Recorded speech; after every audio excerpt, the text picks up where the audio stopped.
Welcome to another episode with The Hidden Medium. If you haven't listened to the last episode yet, you need to go check it out because it explains a lot about living with a medium. So if you think someone in your home might be a sensitive or intuitive person, check out the My Sister's Bathroom Door episode. I'll put a link to it at the end of this video. And while you are there, be sure to also hit that subscribe button so you can take advantage of all the special perks reserved just for my loyal listeners, like free readings and exclusive access to any live events.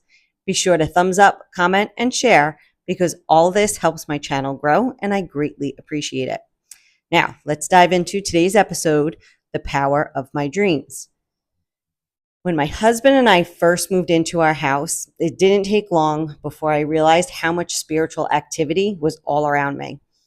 I have always been aware of my abilities as a psychic reader, but it wasn't until I moved to Tampa, which literally translates to bolts of fire, that things really kick into high gear.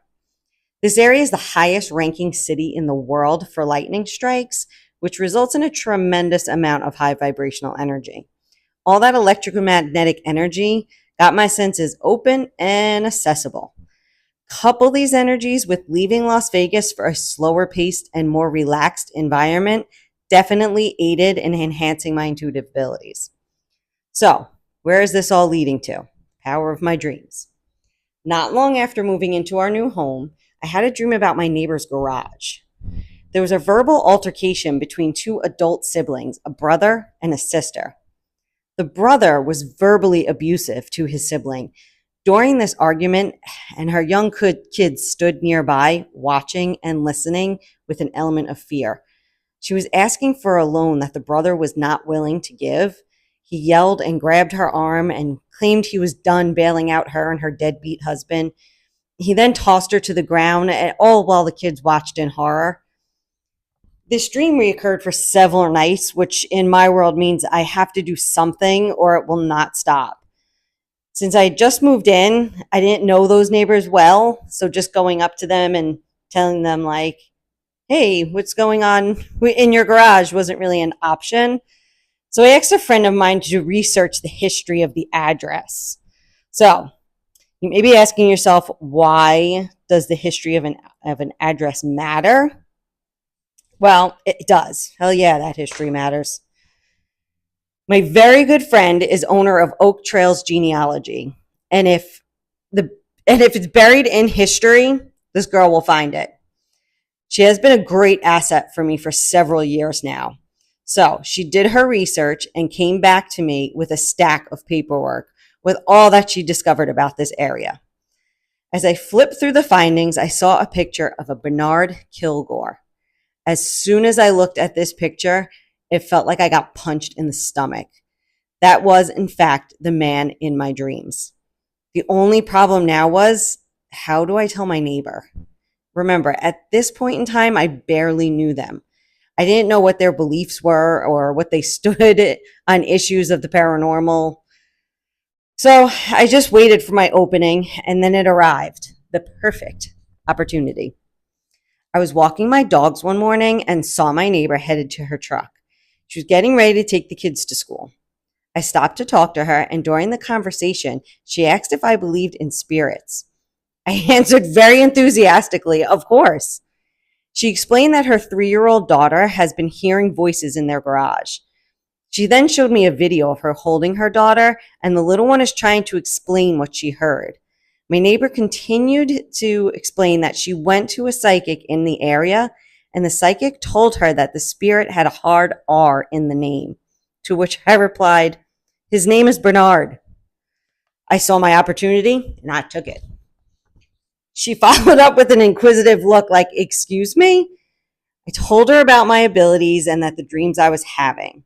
I explained that I had a friend look into the history of our neighborhood and found that Bernard Kilgore owned this land. The fight he had took place in his field, coincidentally, where her garage now stands. I explained that she needs to get some dried sage and smudge the garage space, to which she explained she routinely cleanses the spaces of her home, but she's never done the garage. It's her husband's space, and she never considered it would help the kids. Upon cleansing the area with sage, white candles, and an open garage door, the voices no longer continued night after night. We also realized that her daughter is also a medium. We both believe fate brought me to this neighborhood and to her child. This little girl has greatly influenced my decision to use my gifts to help others. I truly have a lifelong friend because of this event. A little side note. I know, little side note. Let's try that one again. I now get in trouble when I'm talking to my neighbor and I quickly turn my head. Evidently, I'm no longer allowed to do that now that she knows I communicate with spirits. It's pretty funny, but it was actually, I quickly turned my head because of a bird. It wasn't a spirit at all.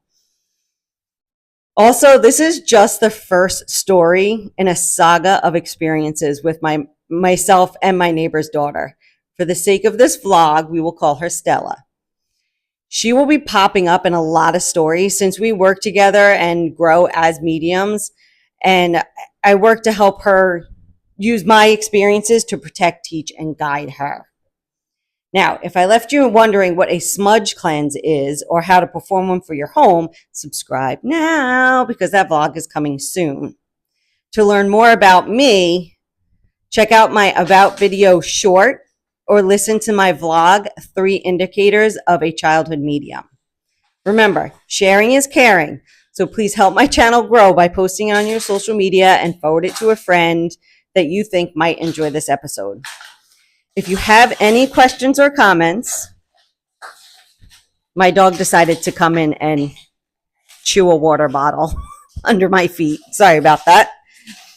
If you have any questions or comments, feel free to leave them below. If you loved this episode, be sure to hit the thumbs up button. And if you have a picture you would like to submit to me, you can email me at thehiddenmedium@gmail.com. And remember, subscribers always get free readings and you are always my top priority. Thanks for listening. I'll see you next time.